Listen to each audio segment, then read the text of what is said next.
ahora tenemos que consultar a expertos, naturalmente, como siempre hacemos en Exitosa. Entonces hemos invitado al doctor Jorge Zúñiga Escalante. Él es abogado penalista del estudio Zúñiga Escalante y vamos a conversar de este tema con él. Doctor.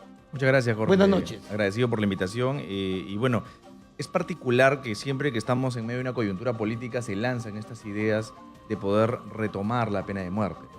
El caso peruano es un caso en el que la pena de muerte tuvo vigencia durante muchísimo tiempo. Sin embargo, ya hace más de 30, 40 años que la pena de muerte está extinta, ¿no? El caso del monstruo de Armendáriz es uno de los casos más emblemáticos y que, por cierto, además demostró que era inocente. Condujo a un error. Exacto. Y entonces evidenció justamente la ineficiencia de este tipo de disposiciones frente a la realidad.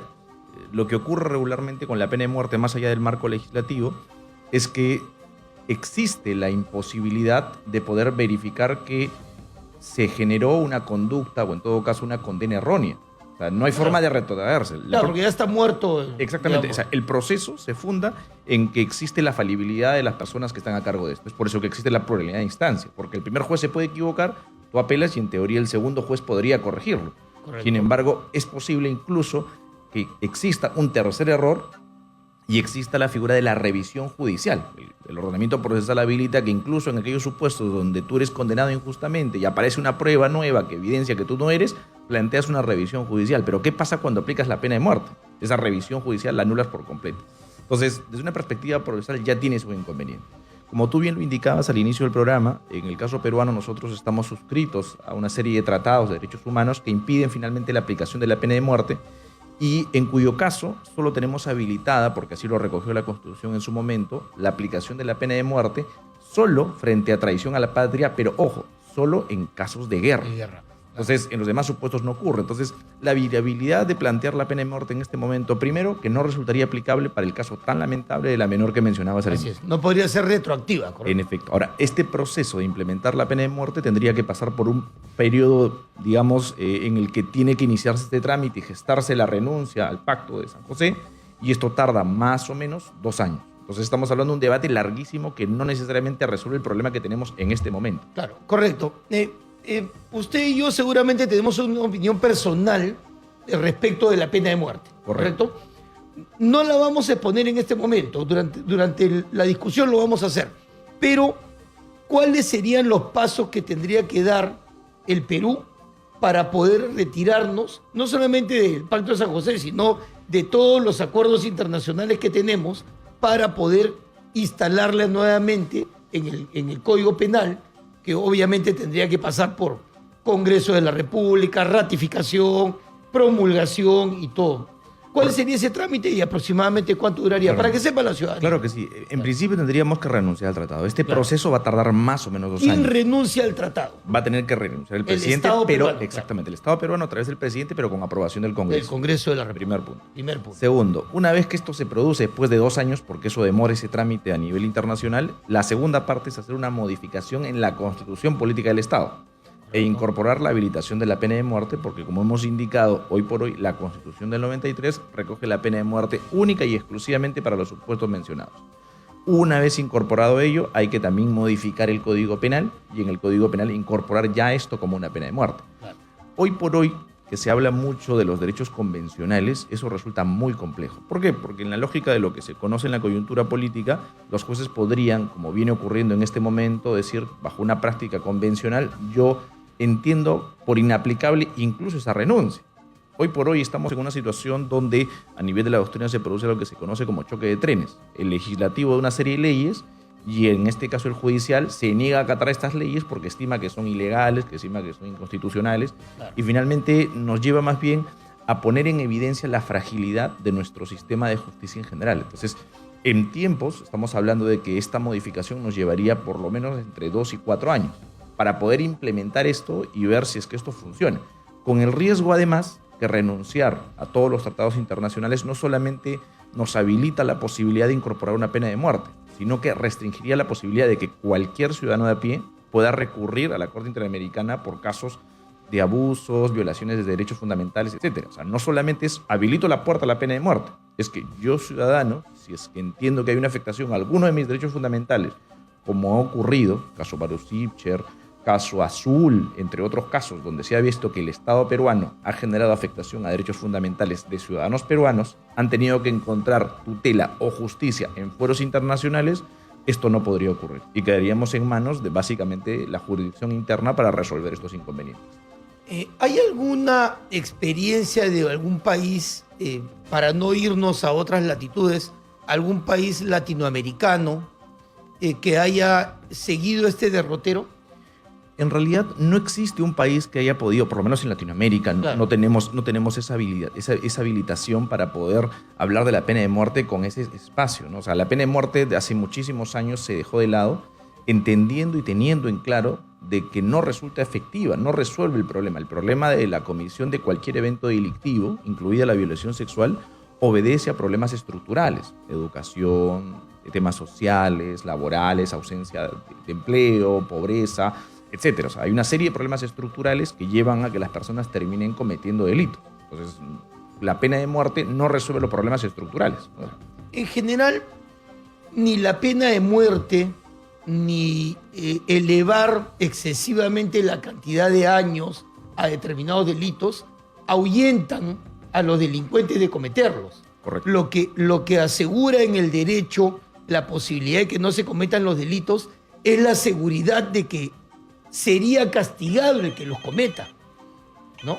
Y eso tenemos que mejorarlo. Doctor, pero ¿qué le parece si vamos escuchando un poco a la ciudadanía y vamos un poco a conversar con ellos? Claro que sí. Bien, vamos con algunas llamadas del público. Pedro desde Ancash, adelante.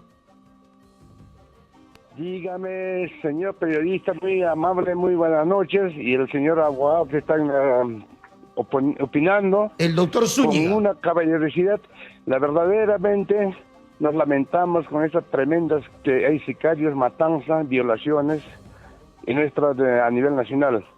Y verdaderamente nos duele. La presidenta de la República que dio pena de muerte, verdaderamente tal vez no vamos a ocurrirlo porque hay muchas trabas.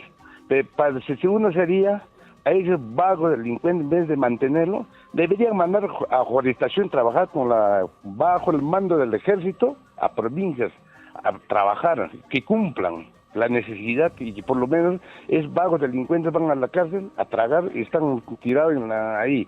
De lo que quisiéramos, señor periodista, verdaderamente ustedes ven la necesidad de nuestro territorio del Perú, y ustedes que ven el asunto que mucho hay matanzas a los niños, violación. En Lima, a los niños jóvenes que les asaltan o les roban sus celulares. En los momentos que están en la necesidad, y tanto nosotros de provincia lo mandamos a educar a nuestros jóvenes, pero a los fáciles se lo agarran el dinero. Bien. Y eso es gracias a usted, señor periodista, la necesidad que nos dan la oportunidad de hablar las verdades Bien, muchas gracias. De eso vamos con una llamadita más, doctor, para el comentario. Bien, adelante con la llamada. Buenas noches. Buenas noches. ¿De dónde nos llama y su nombre, por favor? De Surco. Bien, díganos.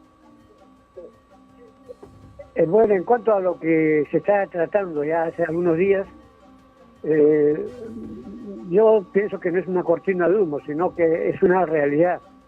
Ahora, que es difícil por el tiempo que demora, pero la voz del pueblo es la voz de Dios, ¿no dicen?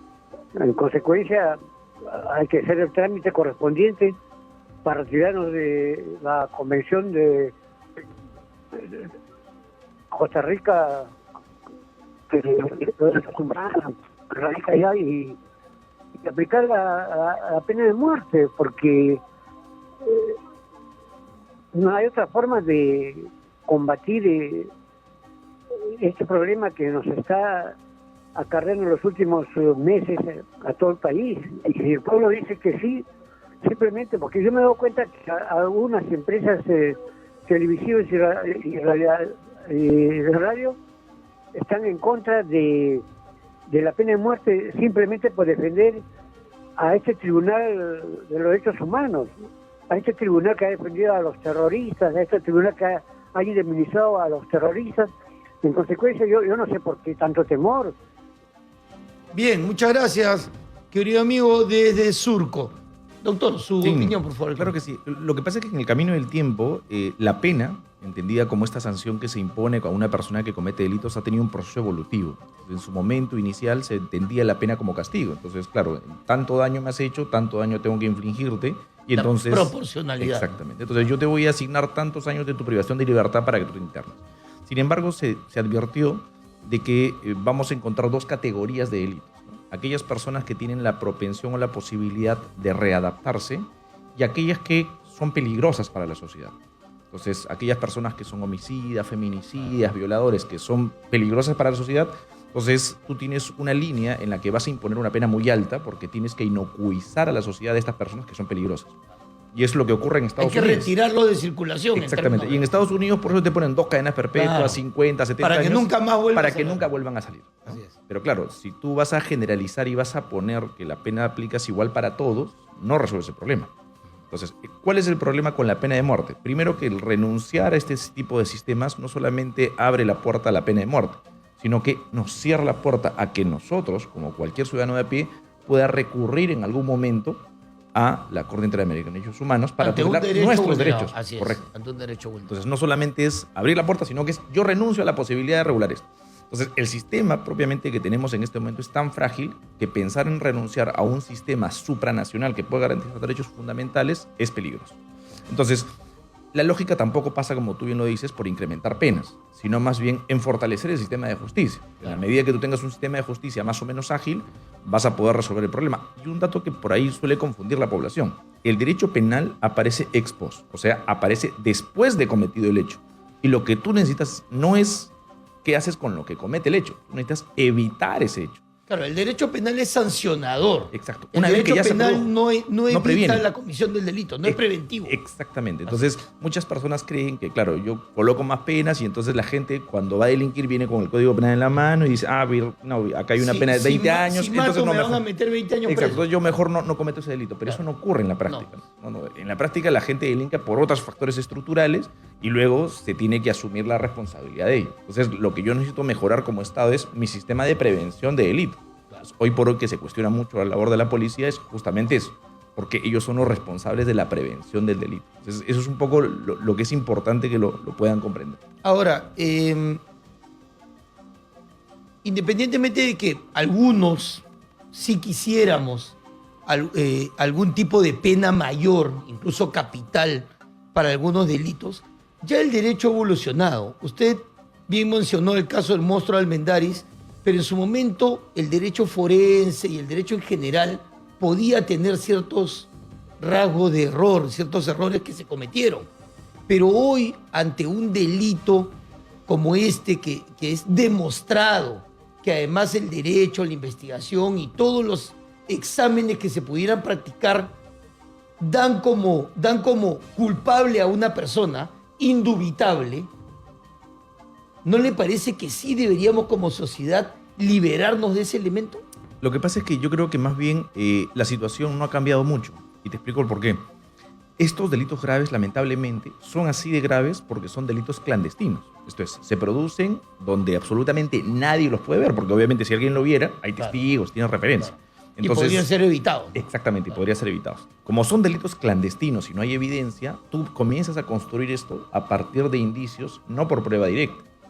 O sea, yo creo que por aquí tú estabas en el lugar de los hechos. Es altamente probable que Ciro sea responsable, pero no alcanzas o muy difícilmente vas a poder alcanzar en todos los casos la certeza que esa es la persona porque justamente es clandestino. La tecnología ha avanzado muchísimo.